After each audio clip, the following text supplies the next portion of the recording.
Hello and welcome to a bonus episode of Some Like It Real. I'm Bryan. And I'm Veronica. And we're two cinephiles who love to talk movies. We have weekly episodes discussing the newest films, creating lists and drafts, and keeping you updated on the latest movie headlines and awards races. As a reminder, please like, rate, and subscribe on YouTube and your favorite podcast platforms, which helps more people find the show. And share it with any cinephiles in your life. Today, we have a special report about our experience at the 25th Annual Tribeca Festival, which just concluded. Yes, Bryan is a film festival veteran, but this was my first time covering one, and I think we both got to see some really good films. Bryan, how was your experience, attending the fest? How many did you get to see? How was the overall experience of Tribeca this year?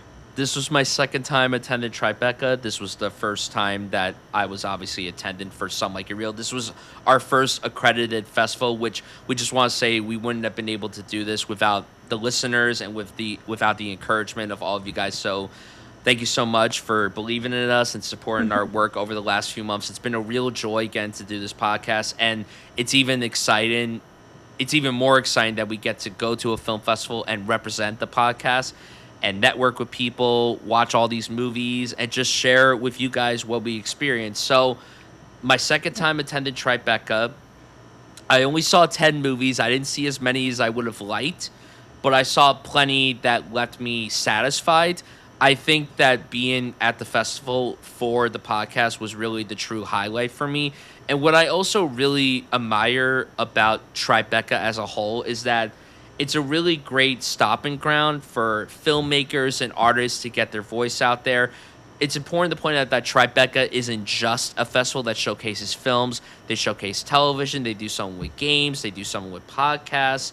They do a little bit of everything, and it's really inspiring too when you know of how this festival started right after 9/11 by Robert De Niro and Jane Rosenthal. And look at what they have created for a quarter of a century. It's still going strong. People are still flocking out to this festival to do a whole bunch of things. A lot of great celebrities make their way there. A lot of great discoveries appear there. It's a really wonderfully constructed festival. It's always a delight to attend the Tribeca Festival. And I think that this year was a really special case because I got to do it alongside you. So I'm really grateful that I got to do this year. I liked a majority of what I watched at the festival, but to me, the true highlight of attending Tribeca this year was easily being there to represent the podcast. So this was your first time doing a festival. I know that you've done a few smaller ones throughout the years and everything, but this was your first time obviously attending the festival as press and covering it and everything. So how did that feel for you? How many films did you check out? And how was your Tribeca experience overall?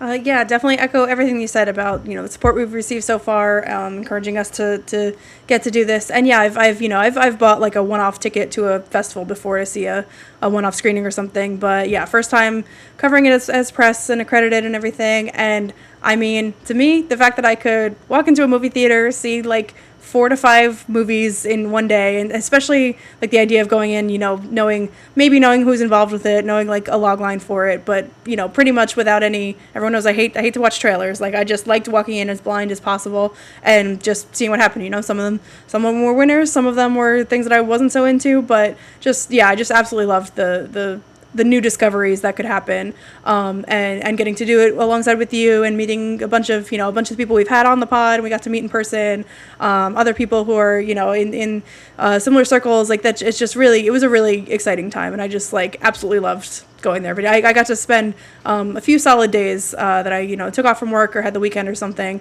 and could just go and Tribeca was the main priority. So I managed to watch 20 films, which was pretty good. Like I said, I had one day off when I got sick for a day, but was back at it again for another 2 or 3 days after that. So mostly saw almost everything in person. I think I watched 2 screeners, but everything else I was there at the theater. It's really great how everything is like centrally located. I've definitely heard that from film fest experiences in the past where like it's such a hassle, like you got to get to a screening like way across town, and it's like just the navigation and the logistics are like messy. For me, at least my experience, I didn't have any issue with anything throughout the fest. Central locations were all easy to get to, easy to get into the screenings. I just thought that it was really like a seamless experience overall. Just really enjoyed my time, just like clocking into the movie theater, crushing some tape and getting some new film experiences that I'm excited to talk about a few of them with you now. Absolutely. Most of the films that we saw won't be available to watch until they get distribution. So we'll just give some overall thoughts with no spoilers to give you some good options to put on your watch list. Definitely, yeah. And so we got to see few films together that we can both discuss. So how did you feel about those? It was four films that we both overlapped on. So are there any favorites in the bunch for you there? I would say the strongest one for me had to be Sarah Bareilles' Good Grief. One thing that I've noticed with Tribeca is that they have a really incredible selection of documentaries, and they obviously have a big selection of narrative films. But it's the documentaries that find some resonance to me. Like, I feel a bit more connected to the docs. And this was one that I really wanted to prioritize going to the festival because I'm a huge fan of Sarah Bareilles. I've loved her music for many, many years. I love all the contributions that she's done with her solo music and then, of course, on stage. I'm a big fan of the theater, and I love the Waitress musical. That's one of my favorite musicals, and a lot of it has to do with her music and her contributions to it. So I was really excited to see this film that focused on the creation of her most recent album, Good Grief, which literally just came out very recently. And I didn't I didn't know what I was going to get from this. I didn't know if I was going to get a full-on doc about Sarah Bareilles or if it was going to focus on this one specific period. I liked how it went for the latter option and focused on this one particular moment of Sarah Bareilles' life as she was putting together this very harrowing, emotionally gripping album that helped her unwind pieces of herself that she failed to open up, that she didn't think that she could express. And it was very breezy. It was quick. It was lovely. It was charming. It was heartbreaking. There were a lot of mentions of people that she had lost throughout the last few years and everything. One of them being the incredibly talented performer Gavin Creel, who I was a humongous fan of, and I was very devastated when we lost him just about a year ago. But I thought this was very lovely. It touched upon some themes that I didn't expect to be tackled in this film that was about Sarah Bareilles putting together an album. But I thought it was really lovely. And if you're a fan of her music, if you're a fan of these documentaries that are strictly about the creative process from an artist, I think that this is one that's absolutely worth checking out.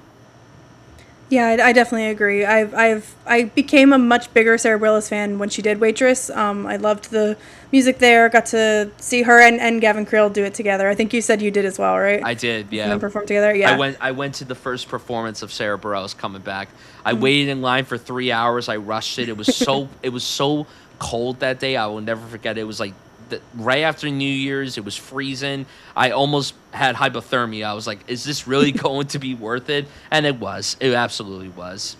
I did too. I rushed in and got standing room only, which is not the best way to watch it. But then I think we snuck into an open seat after intermission. So yeah, I love Waitress and I love her. Her music career. I think I kind of caught up with some of her music after that, and she just seems like a generally like lovely, thoughtful person. And so I definitely wanted to prioritize seeing the documentary about her. Music documentaries, not like one of my preferred genres. It's not a ton of musicians and artists who I'm like into to that degree where I'm very interested in their process and everything. So I wasn't sure what the balance was going to be there. I really like the balance that this struck because it kind of she opens up a lot about her personal things that are going on that inspired this album. You also really get to know like all the members of her band that she's creating this with, the musicians who are developing this music together. And I really like the structure here where you get a lot of moments of like technical musical construction. You see them working through a song, talking about what it means and how to achieve that. Like a lot of that, if you enjoy that kind of stuff, like I think that's all really there. And then you also get these moments of these personal conversations that go on between, and it almost feels like it's toggling between like music session and then therapy session, but it all kind of like informs each other, and it's very cyclical, and you really get a sense that like you've you've spent time with these people, you know them well, you care about them, and you see how that informs the art, how life is informing the art. So yeah, I think it was really well done, like, well shot, paced well and everything. It was definitely, you work through different songs and what inspired them, and yeah, I think that this was really beautiful. I was, just sort of interested in it. But yeah, whenever it's coming out, I think that this is something that, like, I would definitely watch again, just for the experience of it and to hear this music and everything. So yeah, definitely a highly recommend this one. Yeah, especially if you're a fan of Sarah, and even if you're someone that's relatively new to her, or maybe you don't know a ton about her or follow her music, I definitely think that this is still worth checking out because of the balance that Veronica brought up between music session and therapy session. You have to ride a fine line when tackling something like that, and I thought they did a really wonderful job blending the two. Yeah, for sure. The next one that we were able to check out together was The Accompanist, directed by Zach Woods, written and directed, I believe, starring Susan Sarandon, Aubrey Plaza. I definitely feel like that created some hype around this movie. I think a lot of people wanted to check it out. It's a directorial debut for him, and this one was probably kind of a mixed bag, mixed to negative for most people, I think, who saw it. I felt like it stars. It has a wonderful child performance from Everly Carganilla, who's done some work. She was in a recent Spy Kids movie, and she was in Yes Day with Jennifer Gardner, but I haven't really seen her in anything, and I thought she was wonderful. She has this dynamic with Susan Sarandon, who is taking care of her character. This movie gets into, there were a lot of things that were very harrowing that worked pretty well for me. I thought it was really effective. There's some, plot machinations that are a little contrived, a little, strains credulity a little bit. And then there's some sort of plays with some metaphysical thriller elements that I didn't think were really, it was kind of half baked. It wasn't really fully realized. And it eventually, there were moments of this being sort of like a, small indie drama, this sort of found family thing where these people are finding each other and working out their issues with one another, and then it just sort of like says, and it's also about this, and it's also about this, and it was a bit of a hat on a hat for me, and I think that it ultimately is not very successful, even though I was very into watching it. I was locked in the whole time, and it kept me compelled, but ultimately I don't think that it really all hung together.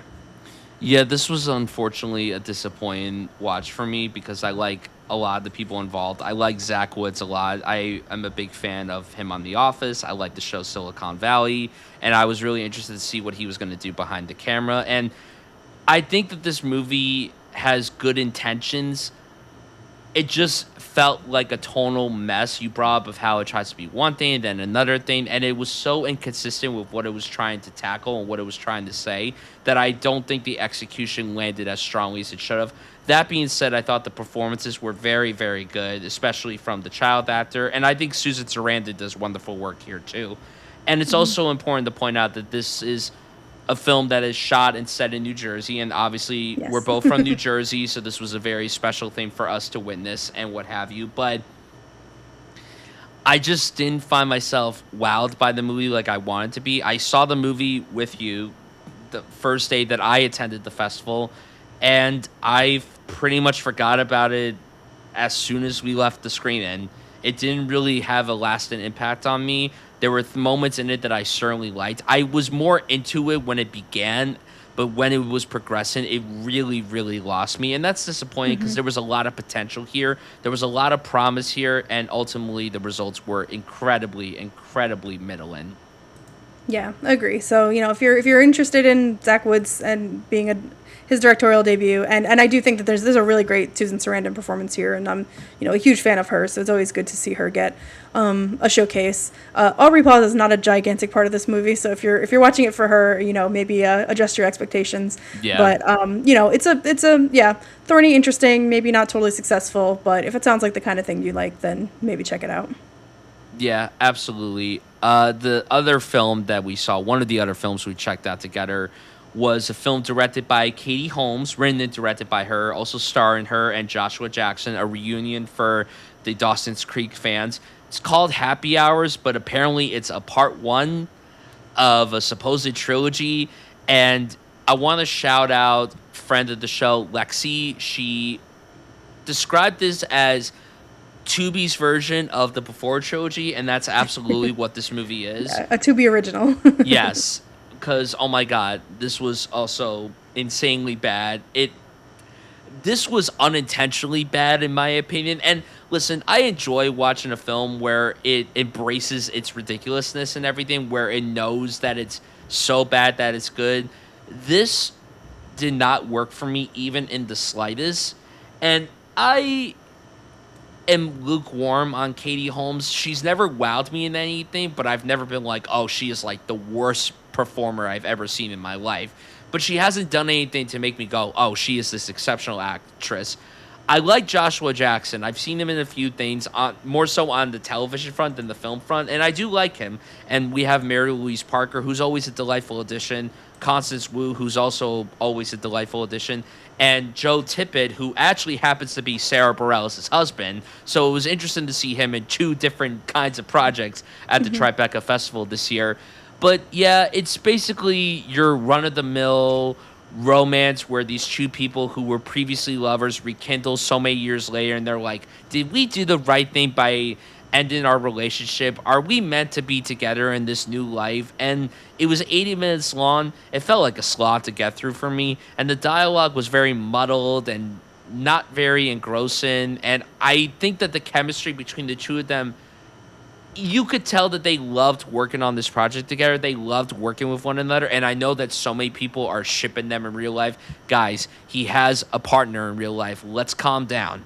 So I'm sorry to disappoint all you Dawson's Creek fans. But if you are a fan of that show and to see them work together, it's probably a very exciting thing for you to witness that. But for me, as someone who admittedly has never watched Dawson's Creek, we talked about this a few months ago on the pod when we unfortunately lost James Van Der Beek. But this movie just did nothing for me. It literally was a wannabe version of the Before trilogy. And when I found out that this was part one, I was like, you gotta be shitting me. You have gotta be kidding me. I don't need to see Happy Hours part 2 and 3. Like, what are they going to release it every 9 years like the Before trilogy? Please. You're not Ethan Hawke and Julie Delphi, so let's not get ahead of ourselves. So, yeah, this didn't do anything for me. And I like a good romance, but again, I was just like, blah, when I watched this. Yeah, I agree. I'm always down for a good, rom-com, romantic drama. This is very set in New York. Like, it feels very kind of old school that way. And yeah, I would imagine for a lot of Dawson's Creek fans, like it's a huge draw to see them together again. And I think their chemistry is great. I think that they do have, a good rapport with each other. But yeah, just the scripts, the general. I mean, the direction is really nothing special or anything. But there were moments in this that are sort of were either so like tropes of a rom-com sort of thing, or just like kind of ridiculous and half baked and stuff that like there were laughs in the theater that were not intentional laughs. So I think that it just really like it takes like the bare bones of like rom-com and takes like a rom-com type protagonist of the man and the woman who are rekindling, and just doesn't really go any further than that. Yeah, I cannot imagine how this is a multi-part movie. Like, I don't, that's like kind of crazy to me. I think it's a decent if you want to just kind of turn your brain off and watch this one, but I don't understand where it's going to go from here. I don't really see how it can develop any further. So, not really going to be clamoring to see part 2 or 3. It's an enjoyable enough way to, spend 80 minutes. It's not gonna ruin your day or anything, but it's not gonna be some rom-com that's gonna like light the world on fire and, it really satisfy all of the Katie Holmes and Joshua Jackson fans, I think. Yeah, just very forgettable. Just Yeah. not. I don't understand how they're making more of this, but whatever. Whatever. It intrigues me a little bit. I'm like, hey, if you at least it's it's a big movie for adults to watch, and it's better than like. A lot of Do the we slop even get, know I if guess. they shot more, or I are have they no idea. hoping to make more?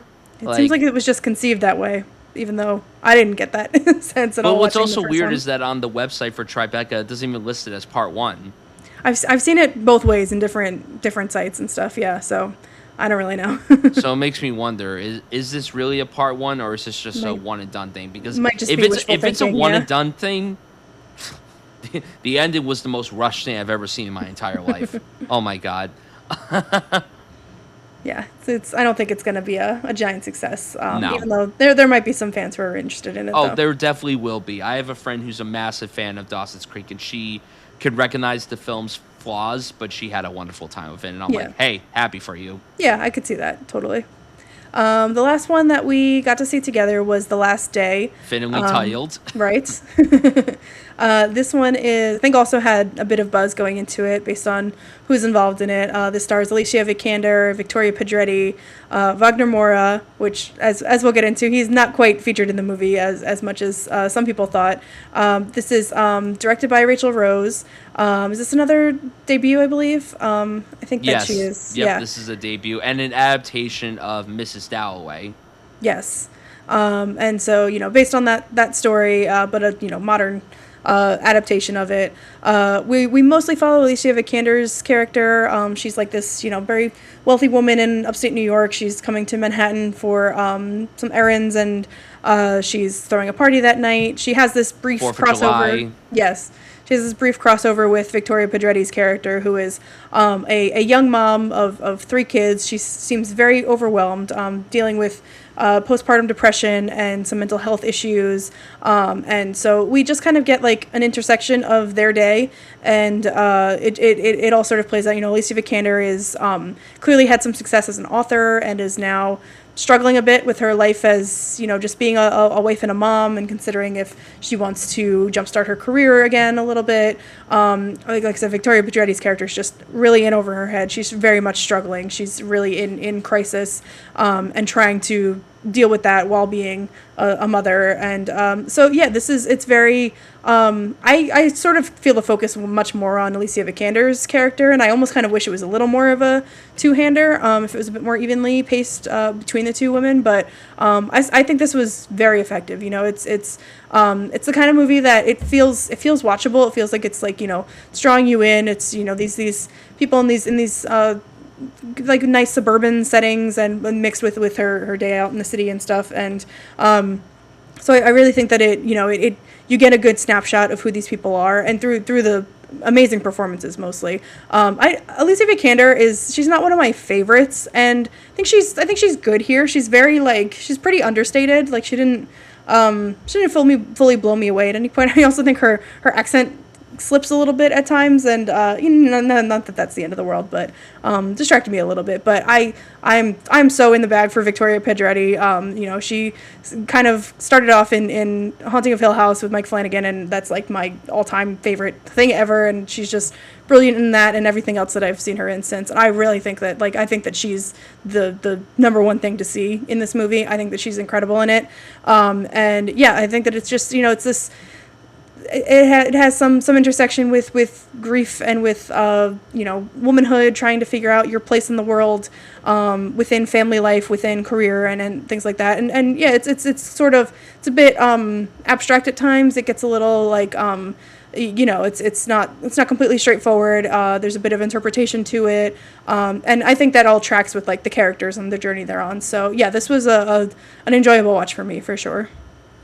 Yeah, I liked this quite a bit as well. I was really impressed with especially Victoria Pedretti's performance, who I didn't even really know was in this movie. I had only known that Alicia Vikander and Wagner Moura were in this because of the image that was sent around to all the press people and what have you. So I had no idea Victoria Pedretti was even involved in this until she came on screen in the movie. I was like, oh, this is a very delightful addition. And she is unbelievable in this. It's a really devastating performance, especially when you put into perspective what we just saw her do in Forbidden Fruits a few months ago, which is a polar opposite performance where that's very fun. She lets loose. She's very quirky and hyperactive and energetic, and here she's quiet. She's dealing with postpartum. I didn't expect to see her play a mother, and it was probably my favorite performance from a movie that I saw at the festival this year. I like Alicia Vikander probably a bit more than you. I think she is good. She hasn't really been in anything in a while that has wowed me. And I think that her best performances are from a little earlier in her career, especially with Ex Machina. I still think that that's the best acting she's ever done. It's unfortunate that she won an Oscar for another movie that came out that year, but that's a different serial. What do you for mean? A different She won for breakfast. Ex Machina. That's what I say in my brain. Yeah, I really liked it a lot. I don't really have anything to add other than what you said. Like everything you said, I felt the exact same way. I do wish that it balanced the two-hander of it all a lot better. I was really hoping that that was going to be the case. And while I certainly was invested in Alicia's character story, I found Victoria's story a lot more compelling, a lot more engrossing to Yeah. where when she wasn't on screen, I just wasn't as invested with what was going on. But when they do have their eventual encounter, it is really compelling. It is really engrossing. And without spoiling anything, of course, this ends on an incredibly bleak note that I'm still trying to process how I feel all these weeks later. It's very difficult to watch this movie. It's a very harrowing watch, but I absolutely do think that it is rewarding and one that everybody should put on their radar, especially if you're trying to look at what narratives from this year's Tribeca Festival to keep your eye on for when they eventually come out. The Last Day is absolutely one of those films for sure. And again, the fact that it was another adaptation of this material is so interesting too, and I think they did a really good job of bringing it to life in this modern day setting. And yeah, Victoria Petretti, again, powerhouse performance. The real reason why you should go and watch this movie when it comes out. But yeah, this was definitely one of the stronger entries that I saw at this year's festival for sure. Marin Ireland has a great like one scene performance I too. love I her. really loved her. Yeah. I always love her. I wish that she was the lead in something because I actually revisited. I was watching clips from The Irishman the other day, and she plays Robert De Niro's daughter in that, but she doesn't come in until the tail end of the movie. And I'm like, man, you're so good at these kinds of roles. I need more. And she was also just in that Bear special episode that came Yeah. out very recently too. So good in that. She needs to be a lead in something. Could someone please cast her in a leading role? Yeah, she's done a lot of TV work and stuff too. But yeah, I would love to see her like But she's really never like headline the something. lead. I don't even know if there's a Yeah. TV show where she's like the legit lead of a project. Yeah, she's usually supporting for sure. Yeah, absolutely. Good New York film too, by the way. Yep, definitely. All right, so should we get into sharing our top 3 favorite films of the festival? Sure, let's do it. So I'm gonna let you take the reins with this first. So excluding if any of the films that we just brought up are in your top 3, you can exclude that. But what are 3 films that stuck out to you big time during your festival experience? Yeah, I'd say The Last Day made my like probably like top 5 or so, but top 3 I would go for number 3, Sad Girls. This is a coming of age film. I put this on your radar. It was one of the days you weren't at the festival, but I was like, you would like it. It's coming of age. It's young people going through something, dealing with some issues and trauma and growing up and all that stuff. It's set around Maestra and Paula, who are 2 girls who are they're both swimmers. They're competing for the Pan American Games. They just have this wonderful relationship. It's very like slice of life, and you're just seeing these 2 girls spend the whole day together. It's summer. They're kind of like out and about in their city, and really, it's all in Mexico. I don't know if it's Mexico City. It's one of the it's somewhere in Mexico, and just very lively and a lot of you see them interacting throughout the day with other people in the town, and you just get the sense that they are like 2 halves of a whole. They're just like inseparable. One of them, Paula, goes through an ordeal. She has an issue, and it's very smart and observant about how something can sort of fracture a bit, and something terrible can happen to one person, and the way that sort of causes people to either splinter apart and then also come back together, and just the importance of having a friendship that feels like family, that there's someone who you can have your fallouts with or issues with, or they can be going through something, but you're gonna be there for them anyway. And it's just really beautiful filmmaking. This is from Fernanda Tovar, and I was really impressed by it. Like, there is so much. She wrote it as well, and just so many like beautiful visuals. There's the girls are swimmers. There are a lot of shots of them in the pool. I definitely had the thought. I was like, how many? That's just like a requirement at this point, that like any great coming of age film has like some scene shot under the water. I'm like, it's Lady Bird, that's Booksmart, that's like so many recent ones that I could think of that had 8th grade, I think, does that too. It's just like, I don't know what it is about that. 8th grade. Yeah, I don't know what it is about that, but it's just like it hits every time. It's just really effective, and so yeah, just really gorgeous like visual moments in this, and just such a well developed relationship. The one girl has a brother, and he's also just felt very realistic. It felt slice of life. I think beautiful performances from these two young actresses, mostly Rocio Guzman, who plays Maestra. I think she in particular really stood out. I just think that this was, if you like that sort of storytelling, where it's just two people kind of going through life together, dealing with their own things, and trying to help each other not grow apart. Like I just think it's a really really really gorgeous movie. Yeah, that one was definitely on my radar. I was bummed to miss that at the festival. Coming of age, that's anytime someone puts out coming of age, that's automatically on my watch list. Yep. And then for a very different flavor, really enjoyed one of the horror movies that I saw. So this one is called Mother, Diary of a Mother.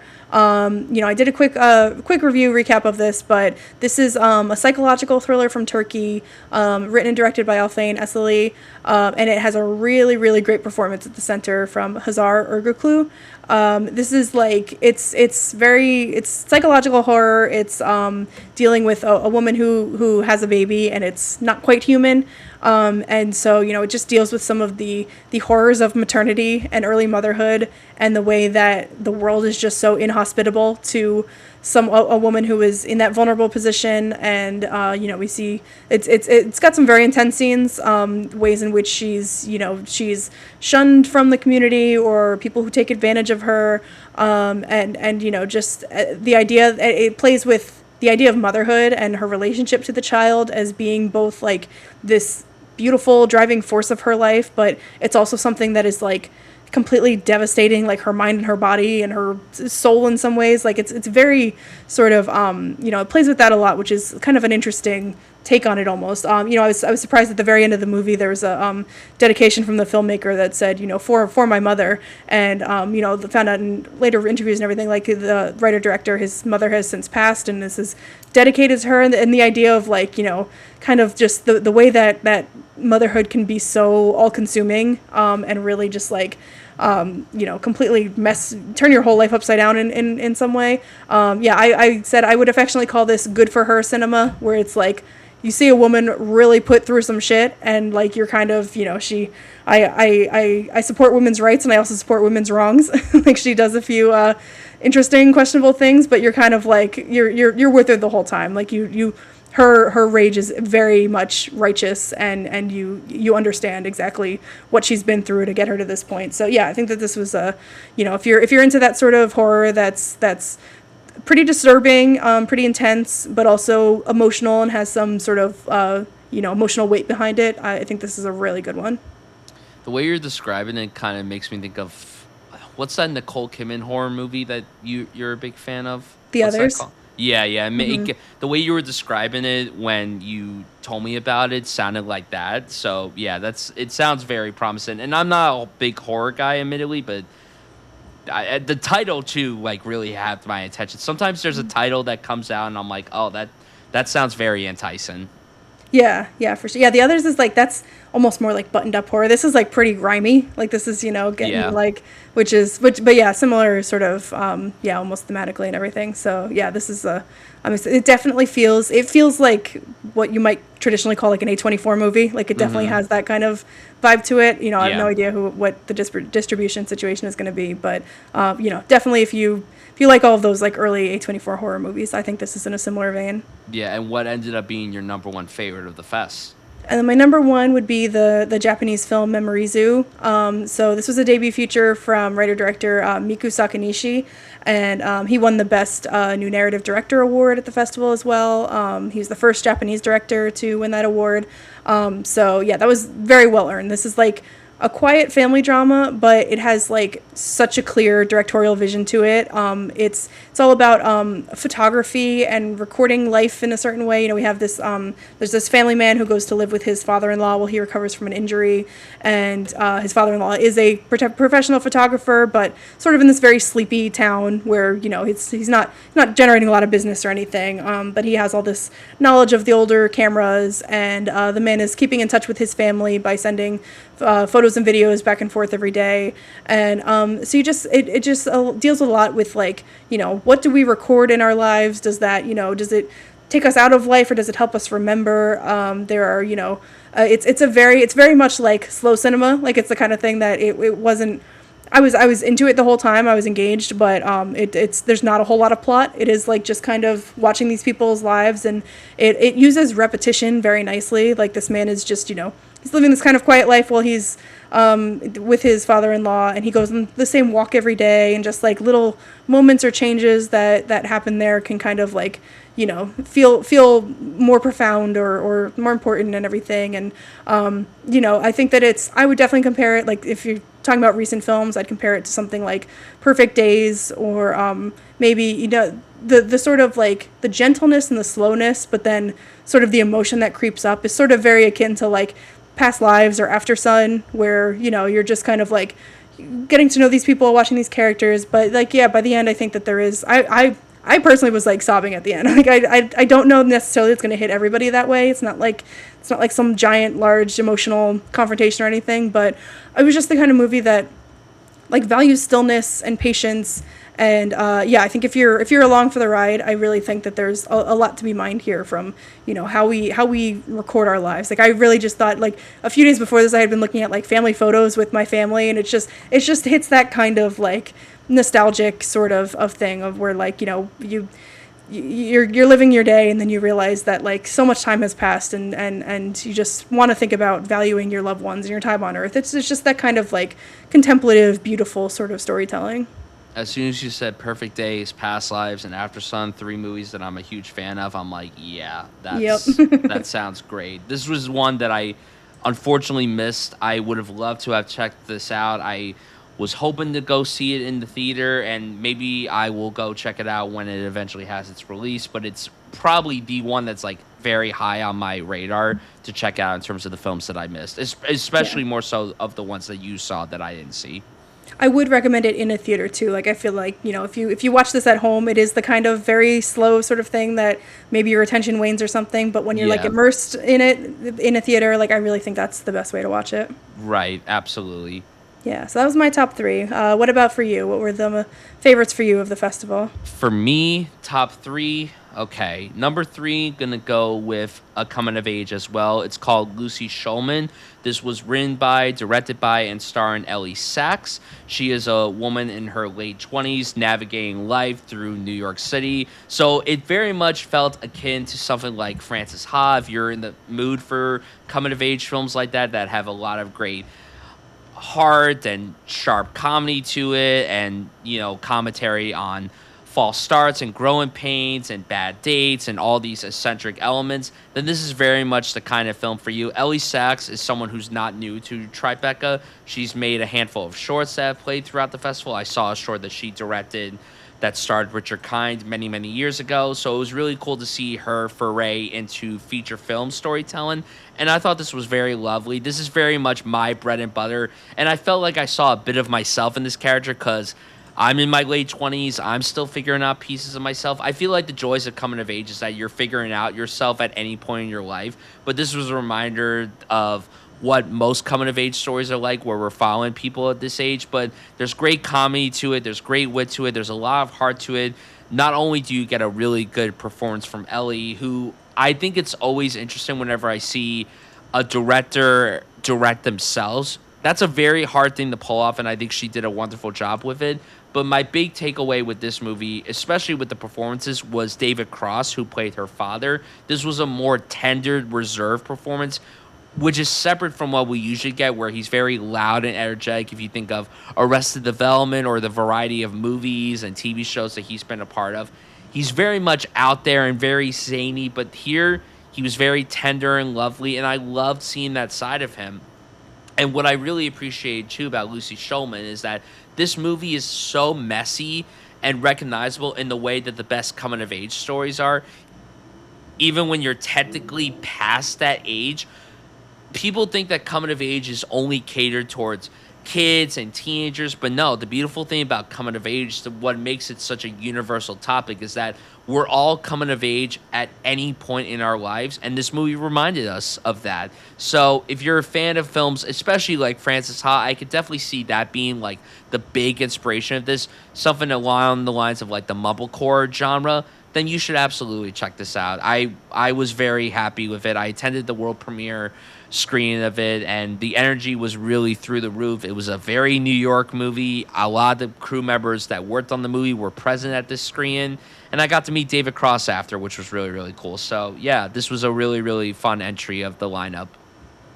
You said Francis Ha, and I'm in. That sounds great. Yeah. Yeah, I love mumblecore. I've got like even ones that people are like, oh, this is just a mumblecore ripoff or not too revolutionary in that genre. I'm like, I love them all. I don't care. Just give them to me. So Yeah, yeah, definitely want to see this. Yeah, the stakes are very low in this movie. There's not Yeah. a ton of things that happen, but it's the humanity that really sticks with you, the warmth, and the fact that New York is not just the backdrop, it's also a character of its own. Like with Francis Ha, I think that it's going to be one that is definitely embraced by a certain group of people when it eventually comes out.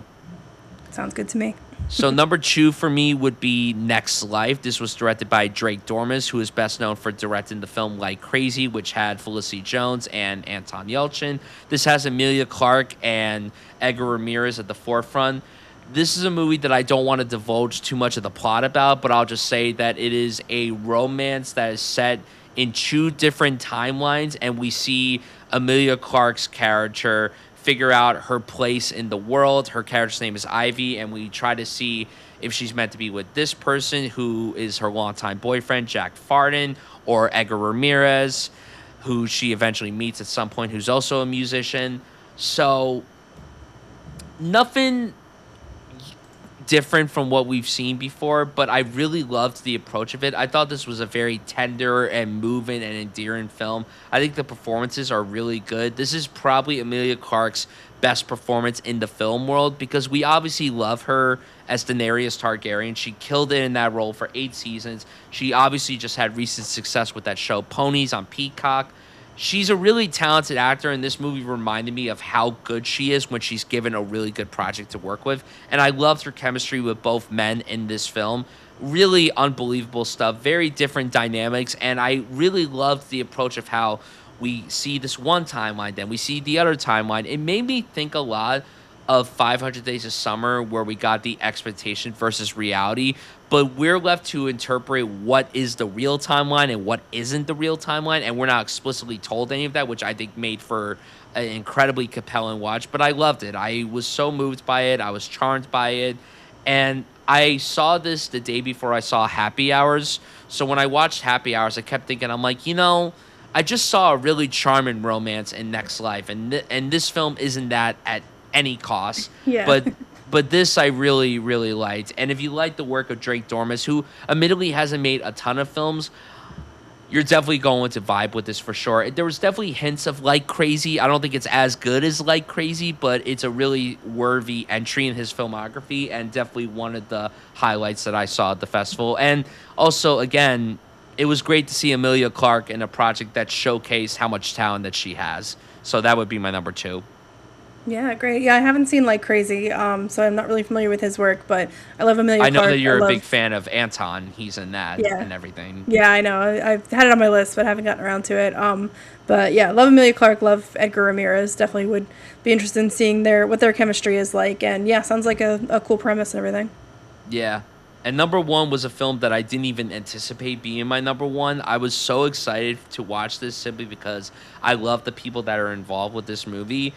And that is Bob and David climb Machu Picchu. So this is literally what the title promises. We have Bob Odenkirk and David Cross climbing Machu Picchu. And that is it.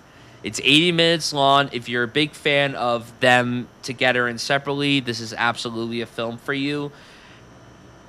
The beautiful thing about this, it's a documentary, it's not a narrative, so they're not playing visual versions of themselves or anything, which that would have been a really fun film to check out. But I Like the trip, yeah.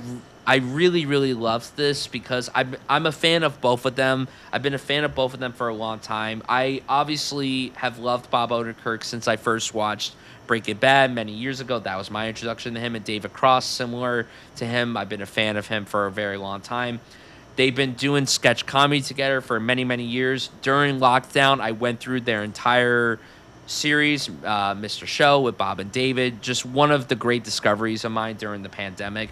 And what I loved so much about this documentary was that on top of them climbing Machu Picchu and doing this very rigorous adventure, they commentated on mortality and life and their career. And they talked about things that made them reflect on who they are. It was very charming, it was endearing, but it was also so insanely funny. And that's what happens when you have these two comedic geniuses at the forefront of your story. And it made me think a lot, and this is a vastly different movie. It made me think a lot of Nirvana, the band, the show, the movie, to where you have this very absurd thing going on, all the hilarity happening underneath. But then you get this very poignant message throughout about this unbreakable bond and these people commentating on who they are and what they're meant to do and how long they have in this world. And I think it was a very reflective piece that really took me by surprise. There were some things that were touched upon in this movie involving both of these actors' personal lives that I did not expect at all. I thought I was just going to watch a movie where these guys were climbing Machu Picchu, but there was so much more than that. It was very rewarding. It was my favorite watch of the festival easily. It was a very hard film to come across. It was very hard to obtain a ticket, and when I did, I was the happiest person in the entire world, and it made for one of the best nights of my entire life. Seeing Bob Odenkirk and David Cross together in person, and then having a great encounter with Bob Odenkirk before the movie began, I think that this was the true highlight of the Tribeca Festival for me. Seeing these guys together, putting out a really beautiful project, and I'm very excited for the world to see it when it comes out. Awesome. Yeah, yeah. Like you said, you said it's not a fictional version. I said something like The Trip, but it sounds kind of similar to that in that that's almost just an excuse for those two guys to like riff and have a few like poignant conversations about life and career and everything. So yeah, I definitely feel like if you like any of those, if you like those guys at all, like it seems like definitely worth checking out. So yeah, that's they have such great chemistry and rapport that I'm sure just watching them for any amount of time is entertaining and delightful. And there was a fun joke where when Bob Odenkirk was narrating a few segments, he's like, "Oh, I did Breaking Bad or Better Call Saul, and then I did an action movie." And everyone's like, "Why the fuck is this guy in an action movie?" Which was really, really funny. So yeah, I love how self-aware they are. I love how they're willing to like joke around about themselves, and they really have a great rapport with one another. I love their dynamic. I love them together and separately, and just seeing them create something like this is really, really awesome. And I hope that sometime soon we get a feature film with the two of them together again, because they just bring the best out of each other. And I've noticed that as I've watched all the projects that they've made together, they really are like one of the great duos that we've ever received on screen. Yeah, for sure. Cool. Well, I will keep those movies on my radar. Do you have any honorable mentions, films that you enjoyed, or that'll make a splash in either the awards race or the box office?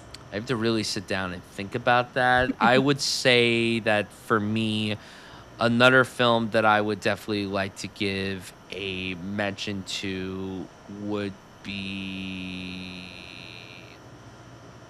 I will mention Never Change, which I wouldn't say is an honorable mention. I thought it was not my favorite film, but it was a very fun, tongue-in-cheek movie that kind of paid tribute to the works of John Hughes and acted a little bit like if John Hughes and David Wayne had a baby. It was a film that was about this class of 2008 that didn't get to graduate high school because of a catastrophic tornado that pretty much destroyed the school. So now they have to go back almost 20 years later to finish it up due to some silly law that was passed and everything. And you get really fun performances, you get entertaining banter, but it didn't have a ton to say about what it was doing. But I think if you're a fan of the filmmakers that I just brought up, John Hughes and David Wayne, and if you want to see that kind of style combined into one, I think you might find some enjoyment out of this. Not a perfect movie, definitely entertaining, certainly, and worth checking out. It's now streaming on Hulu as we speak. But are there any honorable mentions or any films that you want to give a mention to? We already talked about Sarah Bareilles, but definitely shout that out as one of my favorites. I'll shout out Labrador: Autopsy of Silence. This one won the international narrative. This one is sort of a mystery, but very understated, dealing with a crime that takes place on a cargo ship sort of situation. So it's very like isolated location, dealing with our lead character is an indigenous character and sort of some racial dynamics going on there. Very understated, kind of slow, but ultimately fairly satisfying. And I think that one could do well if that gets released wide. One that I think is divisive but worked for me was Act One. This is a sort of like psychosexual thriller, starring centered around this high school senior who is sort of very reserved, but she's extremely getting into acting and into theater and performing, and she comes across this acting class and becomes just very infatuated with the instructor there and sort of the whole life that's created. And I don't know, as a shy girl in high school who was obsessed with like performance and theater and like just thought that was like the end all be all. I mean, my experience did not match this movie, let me just say, but I just thought it's a very heightened version of something that I think was pretty interesting and relatable, and I had a good time with it, even though it's very flawed and I could definitely see some issues with it. I'll just shout out for a sort of acting showcase. I saw The Long Haul, which stars Margot Martindale. Famously, she's character actress Margot Martindale. She typically is in a supporting role, and this one puts her right in the lead.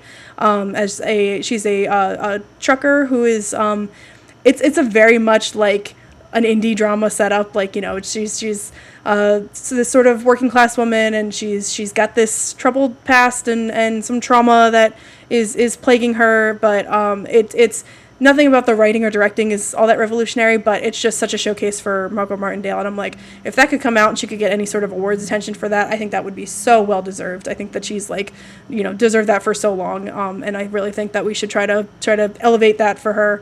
And then the last one, will be out wide soon, I believe, is Gail Daughtry and the Celebrity Sex Pass. This is a David Wayne movie. If you like David Wayne, you'll like this. If you don't, you probably won't. It's very silly. It's very goofy. It takes a sort of Wizard of Oz template to Zoe Dutch is the main character, and she is on a mission to have sex with John Hamm, the actor John Hamm, and it's very silly. It's very it's got a little bit of Hollywood satire in there. John Slattery is the MVP. He's so good in this. Worth it just to see him. But yeah, very very goofy. If you like that genre of like so dumb it's smart kind of comedy, you would like this one too.